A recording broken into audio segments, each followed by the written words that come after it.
Hello everyone, welcome back to our session. In this session, we will see briefly about the Constituent Assembly. So, Constituent Assembly was the body which drafted the Constitution for India.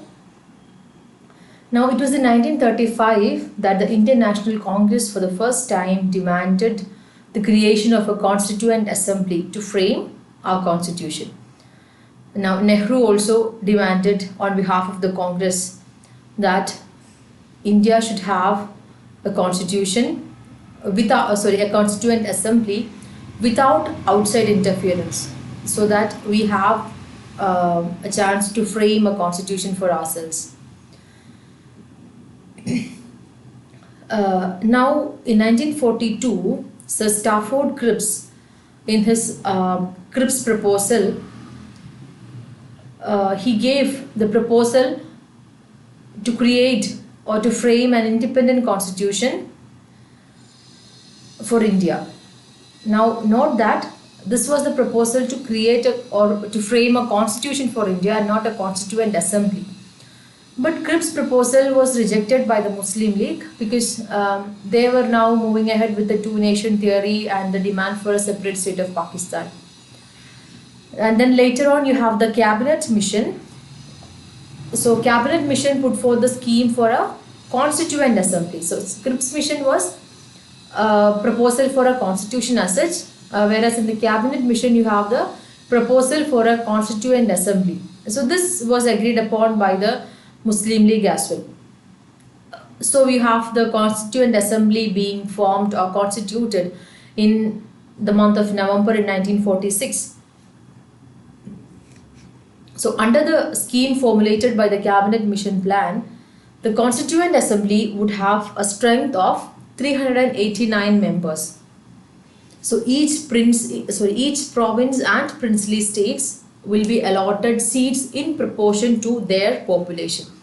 So province and princely states, I hope you remember the difference. Provinces were those areas which were directly under the British, and princely states, as you know, were ruled by the local Indian rulers. So they were given seats in proportion to their population. Higher the population size, more is the number of seats you can claim.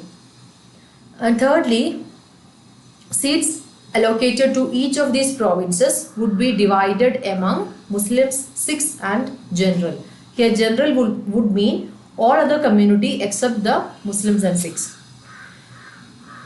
And when it comes to the princely states,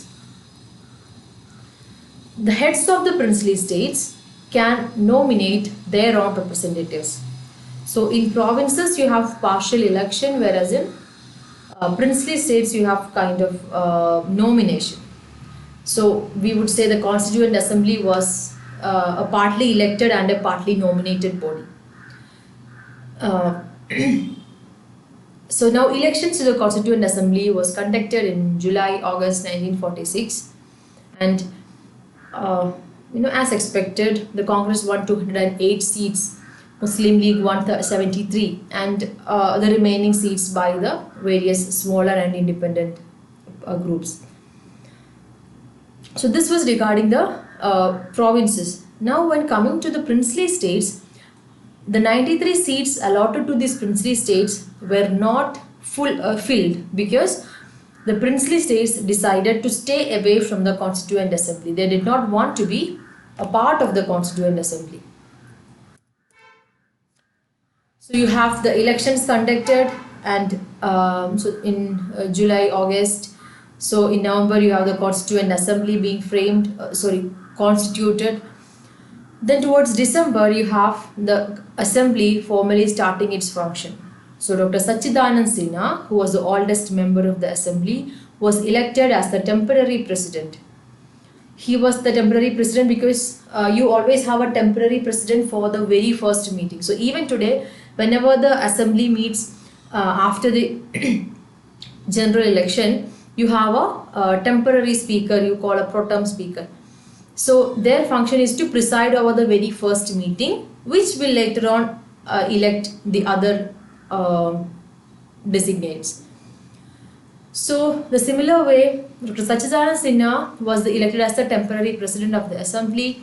Later on, Dr. Rajendra Prasad was elected the president, and you have two vice presidents, H.C. Mukherjee and V.T. Krishnamacharya.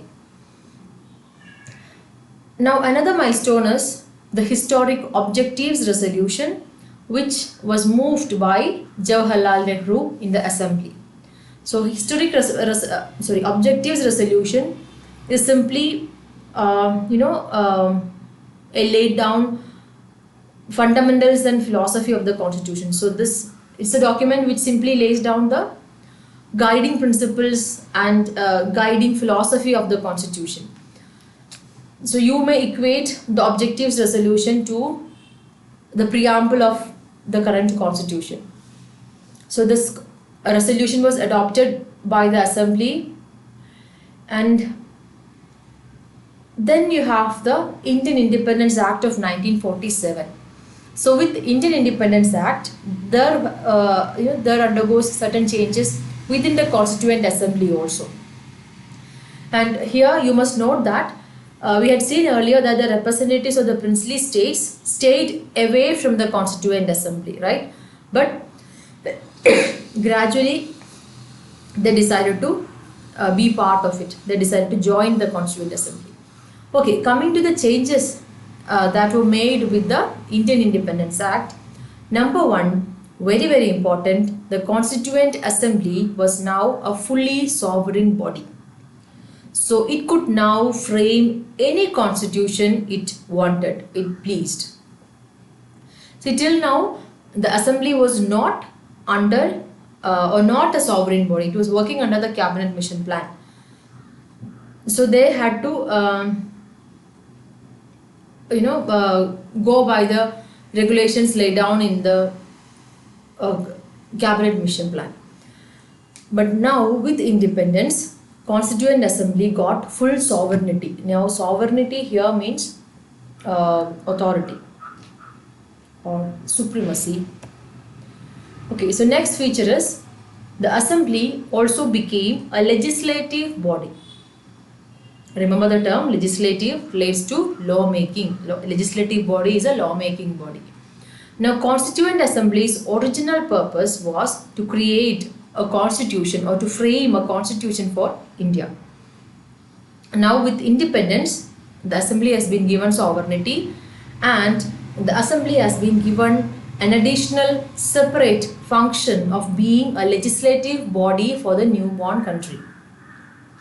So now they had two separate functions which went side by side, making of a constitution on the one hand and enacting of ordinary laws for the conduct of the affairs in the country. So thus you can call the Constituent Assembly as the first parliament of free India. So now whenever the assembly met as a constituent body to create a constitution, the body was chaired by Dr. Rajendra Prasad. And whenever it met as a legislative body, as a lawmaking body, it was chaired by G.V. Mavlankar. Now the third and important change with the Independence Act was that, see, Independence Act divided India into India and Pakistan. So now you have Muslim League members hailing from all over the country who are part of the Constituent Assembly. Now those Muslim League members who belonged to those areas of the country which are now in India, they remained in the Constituent Assembly for India. And those members who hailed from the areas which went to Pakistan, they decided to withdraw from the Constituent Assembly for India and they joined the Constituent Assembly for Pakistan. Okay, so thank you.